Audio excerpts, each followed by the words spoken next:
नमस्कार दोस्तों, wealth sky के एक और नए इंटरेस्टिंग वीडियो में आप सभी लोगों का स्वागत है। मेरा नाम है सुधीर और बात करेंगे इस वीडियो में हम कल की जो इम्पोर्टेंट न्यूज़ थी उसके बारे में। सेबी ने फाइनली यहाँ पे एक कंसल्टेशन पेपर की बात करी है जिसमें कि जो एक्सपायरी हैं उनका टेन्योर बढ़ाने की बात हो रही है। टेन्योर बढ़ाने की बात हो रही है मतलब मंथली वाले को तो हम छोड़ सकते हैं कि मंथली का और टेन्योर कितना बढ़ाएंगे, 2 महीने 3 महीने करेंगे क्या।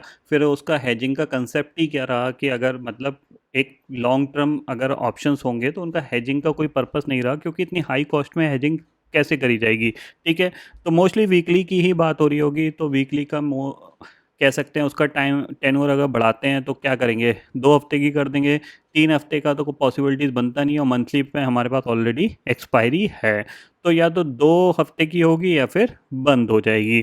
मुझे अभी तक ये चीज़ समझ में नहीं आई है, ये इतने पढ़े लिखे लोग, वेल इंटेलिजेंट रेगुलेटर्स हैं, इनको अभी तक ये समझ में नहीं आ रहा है कि एक्चुअल में इन्हें करना क्या है। अभी आपको पता है रिसेंटली करीब करीब 1 डेढ़ महीने पहले की न्यूज़ है कि इन्होंने एक्सचेंजों से अपनी अपनी जो एक्सपायरी डे है उसको चूज़ करने के लिए इन्होंने वहाँ से उनसे डिटेल्स मांगी थी कि भैया अपनी अपनी बता दो कि किसको कौन सा डे चाहिए। तो फाइनली यहाँ पे जो एनएससी था उसने आपका ट्यूसडे सेलेक्ट कर लिया था और बीएससी ने अपना थर्सडे सेलेक्ट कर लिया था। अब इस न्यूज़ को निकले कितने, हार्डली 1.5 महीना भी नहीं हुआ है, अब ये नई चीज़ लेके आ रहे हैं। तो मेरे को लगता है कि अगर मेरी नज़र में कोई पढ़ा लिखा पागल होंगे तो वो यही होंगे, ठीक है ना। क्योंकि इनको ये चीज़ समझ में नहीं आ रही है कि हमें मार्केट में करना क्या है। हमें वीकली ऑप्शंस को कंटिन्यू करना है या डिसकंटिन्यू करना है, हमें कैश वॉल्यूम बढ़ाना है। कैश वॉल्यूम कैसे बढ़ेगा, लोग अपने घर बार बेच के थोड़ी नहीं आके ट्रेड करेंगे। मार्जिन आप दे नहीं रहे हो, मोस्टली 5x का मार्जिन है कैश में। 5x के मार्जिन पे क्या ट्रेड कर सकता है बंदा, 1 लाख रुपए लेके आएगा, 5x करके भी अगर वो 2-3 ट्रेड डालता है उसमें भी अगर 2-2% का गेन लेगा, 1-2% का स्टॉप लॉस जाएंगे, तो 1,000-2,000 रुपये उसका बनेगा। अब 1,000-2,000 रुपये के लिए थोड़ी नहीं वो काम करेगा आके पूरे दिन भर में कि बैठ के चलो 1,000-2,000 रुपये कमाऊंगा। उसको जाहिर सी बात है अपनी क्वांटिटी बढ़ानी है, तो उसको बड़ा पैसा लाना पड़ेगा कैश में। और कैश में बड़ा पैसा घर से कौन लगाता है, जाहिर सी बात है कौन लगाएगा। दूसरी चीज़ है, कॉस्टिंग भी हाई होती है कैश की कंपेयर टू अगर हम ऑप्शंस की बात करें या फिर, और फ्यूचर में तो और हाई कॉस्टिंग है। अगर मैं उसको आपको एक्सप्लेन करूं, उसको मैं अभी आपको एक्सप्लेन करूंगा, बट फिलहाल जो न्यूज़ है वो यही है कि टेन्योर को बढ़ाने की बात हुई है और कंसल्टेशन पेपर इसके रिगार्डिंग 2 से 3 महीने में लाया जाएगा। अब इसमें सिर्फ एक ही मुद्दा ऐसा आता है कि रिटेल को लॉस हो रहा है, रिटेल को लॉस हो रहा है, रिटेल को लॉस हो रहा है। अब मुझे एक चीज़ समझ में ये नहीं आ रही है कि अगर कैश में रिटेल को प्रॉफिट हो रहा है तो सब लोग क्यों नहीं बड़े बड़े इन्वेस्टर बन गए। अगर कैश में होता है, गिने चुने नाम ही क्यों हमें आते हैं। अगर हम यहाँ पे ट्रेंड लाइन में भी अगर हम जाके सर्च करते हैं सुपरस्टार पोर्टफोलियो, तो यहाँ पे आपको कितने 10-12 लोग ही दिखाई देंगे। कितने हैं आप देखो यहाँ पे, 1, 2, 3, 4, 5, 6, 7, 8, 9, 10, 20, 21, 22, 23, 24, 25, 26, 27, 28, 29, 30, 31, 32, 33, 34, 35, 36 और ज़्यादा से ज़्यादा लेके जाओगे तो कितनी total, I think so 60 entries हैं भाई। 60 लोग हैं इतनी बड़ी पॉपुलेशंस में, इन्वेस्टर्स में, जिनको लोग फॉलो करते हैं। मतलब कायदे से इन्होंने कुछ पैसे मार्केट से इन्वेस्टिंग में कमाए, सिर्फ 60 लोग। तो ऐसा क्या है कि कैश मार्केट में लोगों का पैसा बन जाएगा, एफएनओ में नहीं बनेगा।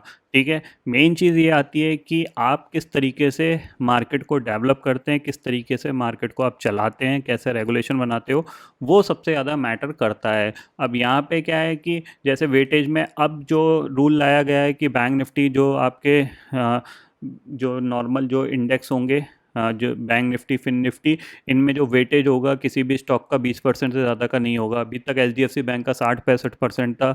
जेन स्ट्रीट जैसी कंपनियां आके इजीली मैनिपुलेट कर लेती थी, और वो मैनिपुलेशन का जो लॉस था वो किसको भुगतना पड़ा, रिटेल को भुगतना पड़ा। दूसरी चीज़ है कि अभी तक अगर एज अ रेगुलेटर अगर ये सबकी, वो कह सकते हैं ना, सबकी प्रोटेक्शन रखना चाहते हैं, रिटेल को लॉस ना हो, रिटेल को बचाना चाहते हैं, तो मुझे अभी तक समझ में ये नहीं आया कि आज तक ऐसा कौन सा फ्रॉड हुआ जिसके पैसे इन्होंने वापस कर दिए।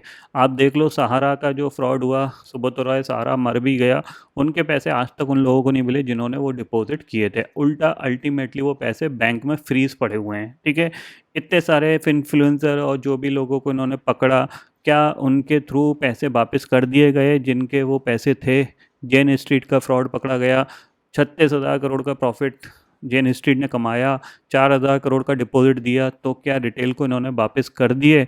अभी रिसेंटली अगर देखा जाए तो इतने सारे फ्रंट रनिंग यहाँ पे केसेस हुए जिन पे पेनल्टीज भी लगी, तो क्या वो लोगों को वापस कर दिया? तो फिर रेगुलेटर का मतलब क्या, लोगों की कह सकते हैं बचाने का मतलब क्या रहा? ये तो अल्टीमेटली सिर्फ कहने की बात है कि हम कुछ कर रहे हैं, क्या कर रहे हैं ये खुद को नहीं पता, क्योंकि हर एक महीने बाद एक नया नया रूल लाने का कोई सेंस बनता नहीं है, मार्केट को मैच्योर होने नहीं देते हैं, उससे पहले ये कुछ ना कुछ नया ले आते हैं। ठीक है, वीकली ऑप्शन ऑलरेडी ख़त्म हो चुके थे, 2 ही इंडेक्स बचे हैं, उसमें भी इनको कुछ ना कुछ दिक्कत लग रही है, तो अल्टीमेटली लिक्विड मार्केट फिर आएगा कहाँ से?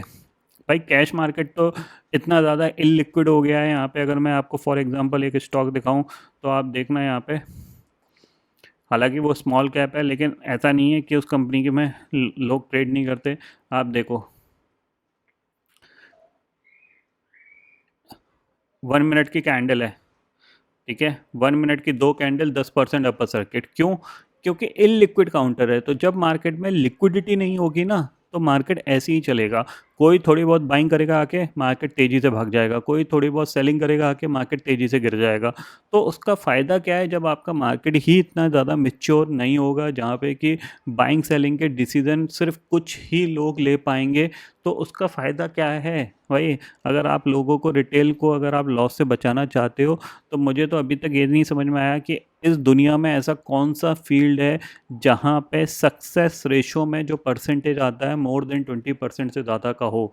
चाहे आप कोई भी देख लीजिए, कोई भी फील्ड हो, किसी भी फील्ड में 10% से ज़्यादा का या 15% से ज़्यादा का सक्सेस रेशो नहीं होता है। आप चाहे आप सिविल सर्विस ले लीजिए, कोई कॉम्पिटिटिव एग्ज़ाम ले लीजिए, आईआईटी, एनआईटी, आपका कैट हो गया, सीए का जो एग्ज़ाम होता है, आप किसी में देख लीजिए, अल्टीमेटली सिलेक्शन कितने लोगों का होता है? तो परसेंटेज शुड बी अंडर 20% ही होता है। तो इसका मतलब ये तो है नहीं कि जो लोगों ने अपने पैसे कोचिंग में खर्च किए उनका लॉस हो गया तो उन कोचिंग को बंद कर दिया जाए, या फिर उस पर्टिकुलर सिलेबस को बंद कर दिया जाए, या फिर उसको जो फील्ड है उसको बंद कर दिया जाए। ऐसा तो नहीं हो रहा।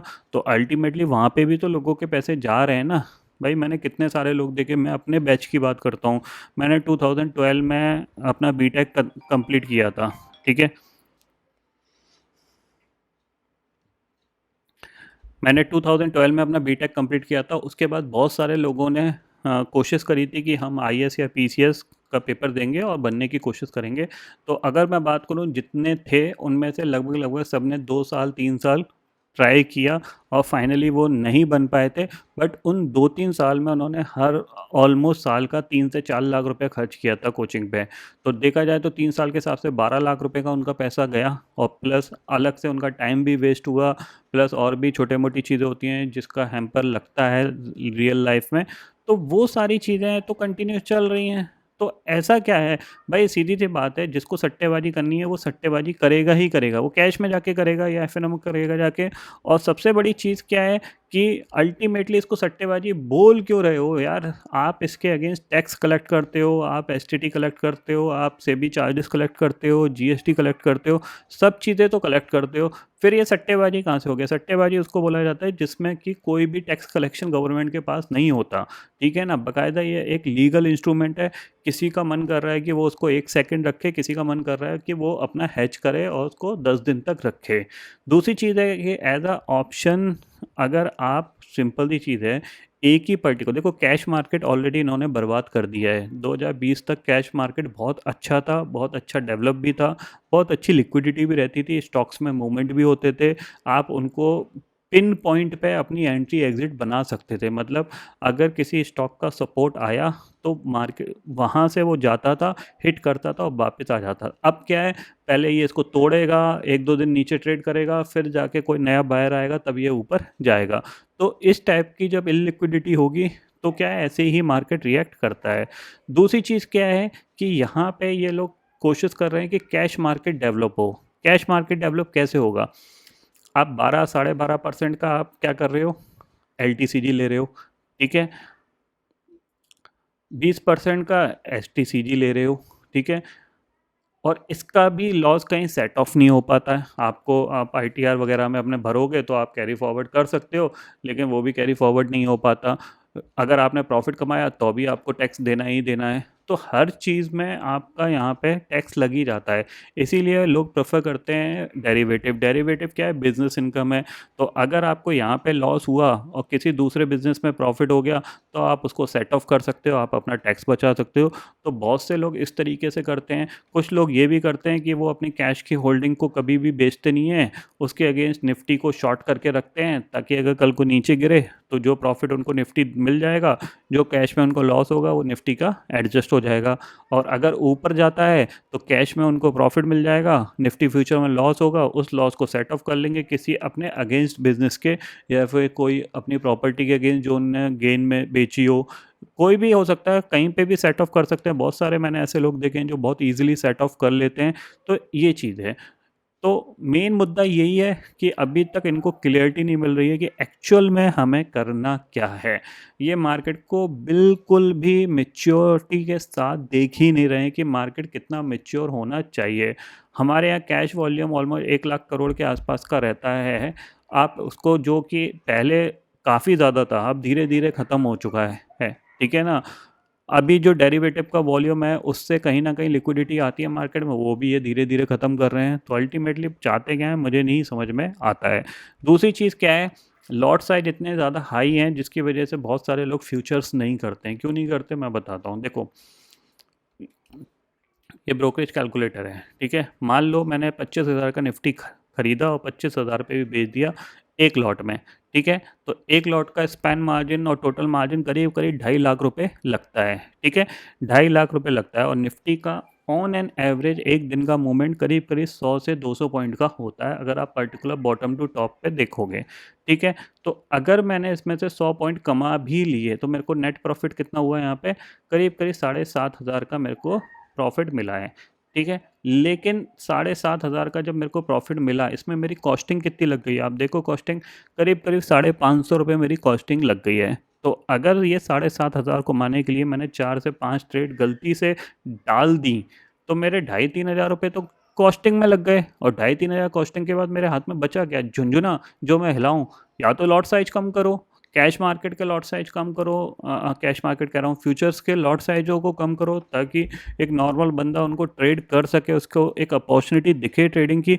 अभी तो उसके पास अपॉर्चुनिटी नहीं है। मैं बताता हूँ, मेरे को तो याद भी नहीं है मैंने लास्ट फ्यूचर कब ट्रेड किया था। क्यों? क्योंकि कॉस्टिंग इतनी ज़्यादा लगती है इसके कंपेरिजन पे। मैं क्या करूँगा? मैं 25,000 की पुट खरीद लूँगा 200 रुपये पे, ठीक है। लेटर सपोज 200 पे खरीदी, 200 पे बेच दी, 75 क्वांटिटी। कितनी कॉस्टिंग लगी? 74। कंपेयर टू दिस और दिस, ज़मीन आसमान का अंतर है भाई। यहाँ पे ऑटोमेटिकली आपका टर्नओवर बढ़ जाता है, यहाँ पे टर्नओवर आपका कम रहता है भाई। तो उस चीज़ का एडवांटेज मिलता है ऑप्शन ट्रेडिंग में। इसलिए लोग ऑप्शन ज़्यादा प्रेफर कर रहे हैं, क्योंकि उनको अलग जगह अपॉर्चुनिटी दिख नहीं रही है ना। आप उनके लिए अपॉर्चुनिटी खोलो। ये अगर आपको मंथली ऑप्शन में ही जाना है तो उसका कॉन्ट्रैक्ट साइज घटा दो ना। मेरे हिसाब से वही कॉन्ट्रैक्ट ले आओ ना, 6 लाख 7 लाख वाला, उसमें बेस्ट है भाई। 6 लाख का कॉन्ट्रैक्ट होगा, मान लो ये 25,000 का कॉन्ट्रैक्ट होता, जो 25 क्वांटिटी का कॉन्ट्रैक्ट होता यहाँ पे। अब देखो कॉस्टिंग हो गई ना आधी भाई। 200 रुपये आ गई। 200 रुपये बनता है, जाहिर सी बात है दे सकता है बंदा। 550 रुपये एक ट्रेड पे थोड़ी नहीं देगा। अजीब पागल लोग हैं, पता नहीं कहाँ से भाई। इतने पढ़े लिखे लोग बेवकूफ़ी जैसी हरकत करते हैं तो समझ में नहीं आता भाई। अभी 1.5 महीने पहले इन्होंने एक्सचेंजों से अपनी अपनी एक्सपायरी डे सेलेक्ट करने के लिए इन्होंने अपना सर्कुलर निकाला था कि जल्दी से जल्दी हमें बता दो। तो ट्यूसडे और थर्सडे फाइनल हो गया था, निफ्टी की ट्यूसडे को और सेंसेक्स की आपकी थर्सडे को। यानी बीएससी को थर्सडे मिल गया था और एनएससी को ट्यूसडे मिल गया था। अब ये बोल रहे हैं कि हम टेन्योर बढ़ाएंगे। अरे टेन्योर बढ़ा के कर क्या लोगे? मेरे को समझ में नहीं आ रहा। अगर आप जितना टेन्योर बढ़ाओगे, अभी तो विक्स 12 पे है तो प्रीमियम सस्ता है। ये विक्स अगर 18-20 पहुंच गया तो प्रीमियम मंथली वाले का प्रीमियम जानते हैं कितना होगा? एट द मनी का प्रीमियम 500 पॉइंट का होगा। 500 पॉइंट पे जाके कोई हैज करेगा क्या उसको? हैजिंग कंसेप्ट ही ख़त्म हो जाएगा भाई। हैजिंग क्या होती है कि आपने एक अपने बड़े अमाउंट को एक छोटे अमाउंट से, जस्ट लाइक इंश्योरेंस की तरह, आपने उस ऑप्शन को बाय कर रखा है कि ओवर द नाइट कोई ऐसा इंसिडेंट ना हो कि मार्केट तेज़ी से नीचे गिर जाए और मेरा पोर्टफोलियो तेज़ी से गिर जाए। जस्ट लाइक अ हेल्थ इंश्योरेंस। आप हेल्थ इंश्योरेंस लेते हो तो क्यों लेते हो भाई? मैंने 5 लाख का प्रीमियम 15,000 रुपये साल का दिया कंपनी को। क्यों दिया? क्योंकि मुझे पता है कि अगर मैं गलती से बीमार पड़ूँ और अगर मेरा 2-3 लाख का बिल आएगा तो कंपनी मेरे को उस जो मेडिकल बिल होगा उसको पे कर देगी और मेरे ऊपर ज़्यादा बर्डन नहीं आएगा। तो मेरी जो कह सकते हैं मेडिकल कंडीशन है वो एक तरीके से हैज हो गई इंश्योरेंस पॉलिसी से। तो सेम चीज़ ऑप्शंस में होता है। ऑप्शंस क्या है कि ऑप्शंस को आप ज़्यादातर लोग अपने पोर्टफोलियो को हैज करने के लिए यूज़ करते हैं। बट रिटेल क्या है, उसको ट्रेडिंग करने के लिए यूज़ कर रहा है, उसका मन कर रहा है मैं 10 मिनट रखूँगा, 20 उसके बाद बेच दूँगा, या फिर मैं ऑप्शन सेल करूँगा, उसको मैं ओवर द नाइट डिके लगेगा उसका बेनिफिट लूँगा। तो ये अपनी-अपनी हर किसी की चॉइस होती है, इसको कोई कंट्रोल नहीं कर सकता। आप किसी के दिमाग को जाके पढ़ नहीं सकते हो कि वो क्या करना चाह रहा है। जिसको लॉस हो रहा है, वो 1 दिन लॉस करेगा, 10 दिन करेगा, 20 दिन करेगा, पैसे खत्म हो जाएँगे, अपना वापस चले जाएगा। आप देखो ना 5-2 मंथ में ऑलमोस्ट 20 लाख डीमैट अकाउंट बंद हुए। क्यों बंद हुए? उनको समझ में आ गया यार हमारे बस की बात है नहीं, हम नहीं कर सकते इसको, हम कुछ और देखेंगे, उन्होंने अपना डीमैट अकाउंट क्लोज़ करा दिया।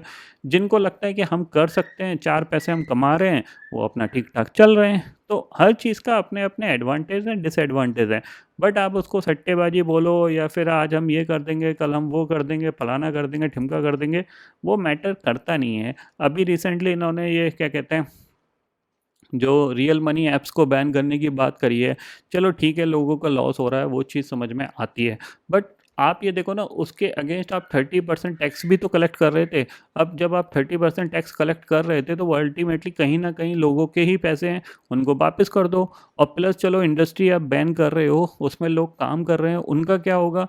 भाई मेरे कुछ ऐसे लोग हैं जिनको मैं जानता हूँ जो कि ड्रीम इलेवन वगैरह में पिछले 4 साल 5 साल से जॉब कर रहे हैं और करीब-करीब उनके जो पैकेज है मंथली 2 लाख 2.5 लाख का है। अब वो बेचारे अगर कल ड्रीम इलेवन बोलती है कि भैया हमारी तो ऐप्स बंद हो गई, हम तुम्हें कहाँ से पैसे देंगे, अपनी जाके दूसरी नौकरी ढूँढ लो। तो उनका जो एक्सपीरियंस है, वो कायदे से एक ऐसी इंडस्ट्रीज़ का है जो कहीं और दोबारा बन नहीं रही है, तो वो कहाँ पे जॉब ढूँढेंगे? वो तो बिल्कुल ज़ीरो पे आ गए। तो हर चीज़ का एक एडवांटेज है तो डिसएडवांटेज भी है। उन्होंने क्या बिगाड़ा है? जो लॉस कर रहे हैं, उन्होंने तो समझ में आ गया उनको लॉस कर रहे हैं, और जो लोग उस इंडस्ट्रीज़ में काम कर रहे हैं उनने किसी का क्या बिगाड़ा है? तो उनको या तो जॉब दो भाई, या तो जॉब दो। न्यू जॉब क्रिएशन है नहीं। जो एक्जिस्टिंग इंडस्ट्रीज़ चल रही हैं, उसको रेगुलेट ना करने की बजाय आप उसको बंद कर रहे हो। तो वो च हालाँकि मैं ड्रीम इलेवन नहीं करता हूँ, ठीक है ना? मैं ड्रीम इलेवन नहीं करता हूँ, ना मैं किसी को बोल रहा हूँ करने के लिए, बट मैं बता रहा हूँ कि कहीं न कहीं किसी चीज़ के एडवांटेज होते हैं तो डिसएडवांटेज भी होते हैं। ऐसा नहीं है कि आप सोचो कि हम इसको बंद ही कर दें सारी चीज़ें। और मैं गारंटी देता हूँ अभी आप देखना, ये 2-3 महीने बाद ड्रीम इलेवन हो गया, जितनी भी एक फैंटेसी क्रिकेट वाली जो कंपनियाँ होंगी ना, इनके सारे चीज़ें चलती रहेंगी। बाकी सब पोकरबाजी वगैरह ये सब आपका बंद हो जाएँगे। लेकिन ये चलते रहेंगे, देख लेना अभी आप कुछ दिन बाद देखना, अभी इन्होंने रूल तो निकाल दिया लेकिन अभी कुछ दिन बाद देखना 2 महीने 3 बाद कहीं न कहीं सुप्रीम कोर्ट से स्टे लग जाएगा और ये चलती रहेंगी। तो वो चीज़ है। तो अल्टीमेटली ये पढ़े-लिखे पागल लोग हैं, इनको कुछ समझ में नहीं आ रहा हम एक्चुअल में करें क्या? ठीक है ना? अगर कोई मतलब भाई रेगुलेटर का काम क्या है? रेगुलेटर का काम सिर्फ़ इतना सा है कि आप मार्केट को इतना मैच्योर बनाने की कोशिश करो कि जिसमें ज़्यादा से ज़्यादा लोग पार्टिसिपेट करें और मैनिपुलेशन कम हो। अब ये क्या कर रहे हैं, धीरे-धीरे, धीरे-धीरे जो लोग हैं उनको बाहर निकाल रहे हैं और कुछ ही लोगों के हाथ में पावर छोड़ रहे हैं। जस्ट लाइक जेन स्ट्रीट जैसी कंपनियाँ जो आएँगी मैनिपुलेट करेंगी। अब मार्केट में जब लिक्विडिटी नहीं होगी तो होगा क्या? मार्केट में कोई भी सेलिंग करने आएगा, मार्केट तेज़ी से गिर जाएगा। कोई भी थोड़ी-सी बाइंग करने आएगा, मार्केट तेज़ी से बढ़ जाएगा। जैसा कि आपने लास्ट ईयर देखा था कि निफ्टी ऑलमोस्ट कितना 18% गिर गया था जब एफआईआईज़ ने ऑलमोस्ट 1 डेढ़ लाख करोड़ की सेलिंग करी थी। तो 1 डेढ़ लाख करोड़ की सेलिंग में यानी 2020 में जब कोविड आया था ना, तब भी इतनी सेलिंग नहीं हुई थी जितनी अभी पिछले साल हमने देखी थी। ठीक है? तो इतनी सेलिंग के बाद मार्केट कितना गिर गया था? जब कोविड में बेचा था ना तब 35% गिरा था। अभी आपका कितना गिर गया? ये देखो।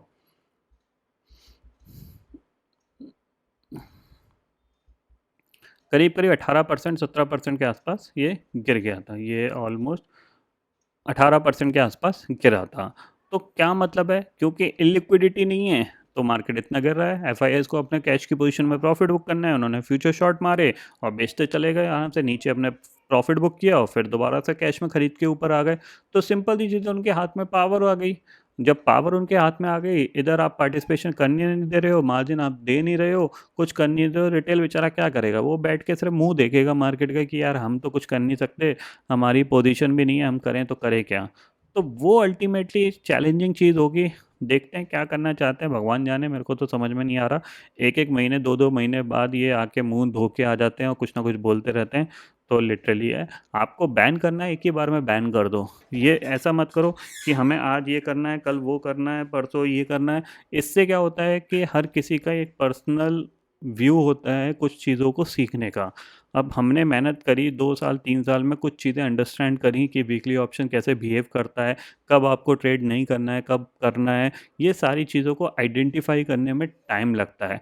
तो जब ये चीज़ बंद हो जाएगी, आप मंथली ऑप्शन में शिफ्ट होगे, मंथली ऑप्शन में शिफ्ट होगे तो आप फिर 3-4 महीने उस चीज़ को समझने में लगेगा आपको कि मंथली ऑप्शन कैसे बिहेव करेगा।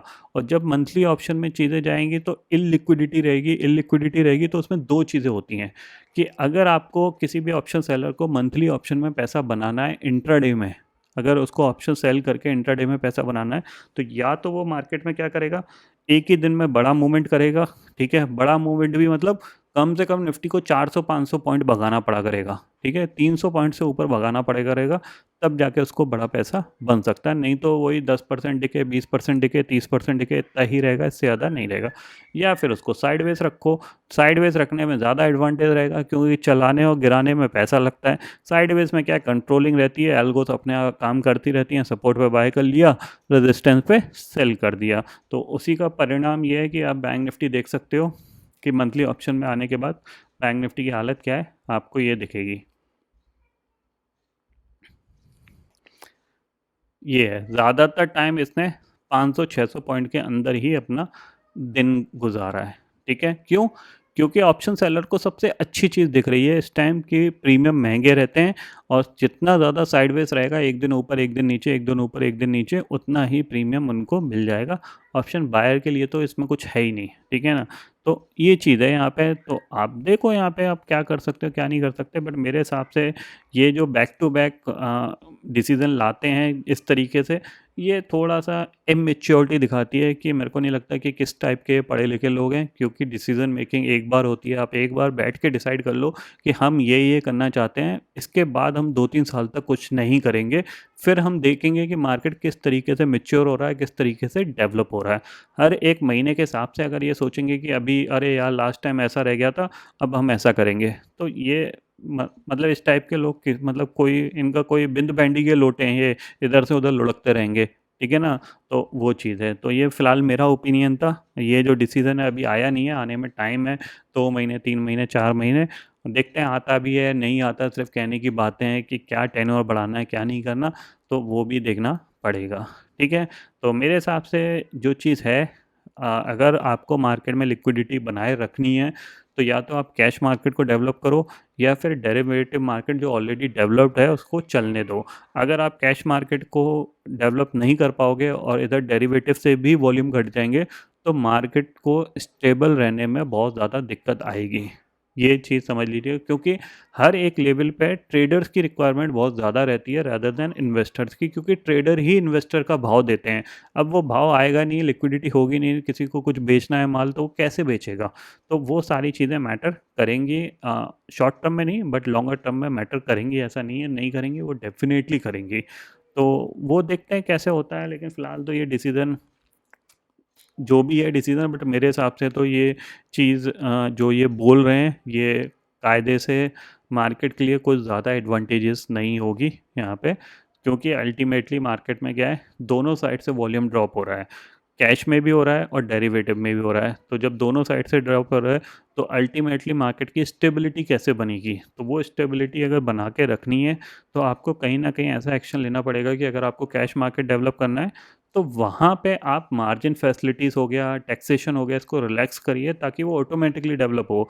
ऐसा नहीं है कि एक का गला बंद कर दो और धीरे-धीरे दूसरे का भी बंद कर दो, तो उसका कोई फ़ायदा है नहीं। तो ये फ़िलहाल मेरा ओपिनियन था कि ये पढ़े-लिखे लोग अभी तक नहीं समझ पा रहे हैं कि कैसा करना है, क्या नहीं करना। बट फ़िलहाल दोस्तों इस वीडियो में इतना ही है। आई होप ये वीडियो आपको पसंद आएगा। वीडियो पसंद आता है तो लाइक और शेयर ज़रूर करिएगा और चैनल को जो सब्सक्राइब कर लीजिए, क्योंकि मैं सुधीर लेके आता रहूँगा हर दिन आपके लिए नए-नए वीडियो। इसी के साथ शुक्रिया दोस्तों। जय हिंद।